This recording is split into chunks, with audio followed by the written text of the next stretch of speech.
அக்காலங்களில் மேல்மருவத்தூர் மிகவும் பிரபலமடையாத நாட்கள். அப்போ அம்மாவின் அருள்வாக்கும் பற்றியும் கோயில் பற்றியும் யாருக்கும் அதிகம் தெரியாது.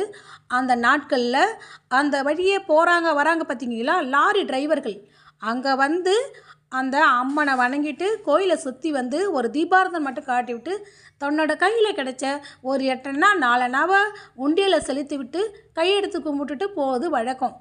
அப்போ நம்ம அடிகளார் அம்மா என்ன பண்ணுவாங்கன்னா, அந்த காலங்களில் இரவு வியாழக்கிழமை அன்னைக்கு 12 மணி 1 மணி அளவில் கூட அருள்வாக்கு தொடர்ந்து சொல்லிக்கிட்டு இருப்பாங்களாம்.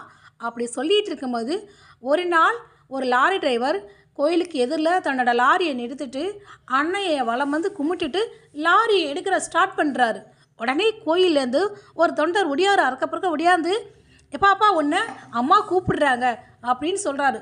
அவரும் இறங்கி போயிட்டு அம்மாவை பார்த்தோன்னே, மகனே இந்த வழியாக நீ போகலாம், ஆனால் ஒரு அரை மணி நேரம் ஆலயத்தில் இருந்துவிட்டு பின்னல் செல் உத்தரவு என்று அம்மா முடித்துட்டாங்க.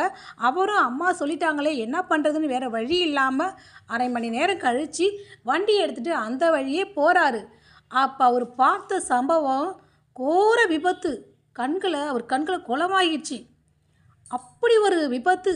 ஏன்னா ஒரு எதிரே போன ஒரு லாரியும் அதுக்கு ஆப்போசிட்டில் ஒரு வண்டியை நேருக்கு நேரில் மோதி அதில் இருந்த 2 வண்டியில் இருந்தவங்களும் இறந்து கிடந்தாங்களாம். அதை பார்க்கும்போது தான் அந்த நம்ம பங்கார அம்மா ஆதிபராசத்தின் கருணை எண்ணி எண்ணி அவர் மனசு உருகி போனாராம். அம்மாவுக்கு நன்றி சொன்னாராம். இதுலேருந்து என்ன தெரியுது? தன்னை கும்பிடுறவங்கள அம்மா ஏதாவது வகையில் அவங்க குடும்பத்தையும் அவங்க உயிரையும் காப்பாற்றுறாங்க. இது மாதிரி தான் ஒவ்வொரு பக்தர்களையும் அம்மா ஏதோ ஒரு அனுபவங்களை கொடுத்து ஏதோ ஒரு பிரச்சனைகளை தீர்வு கொடுத்து தான் தன்னோட ஆலயத்துக்கு வர வச்சுருக்காங்க. அங்கே வந்து ஒவ்வொரு பக்தர்களும் சொந்த அனுபவத்தால் தான் வந்தாங்களே தவிர யாரோட கட்டாயத்திலையும் வரவில்லை. அப்படின்னு அம்மாவே ஒரு முறை சொல்லியிருக்காங்க. ஓம் சக்தி.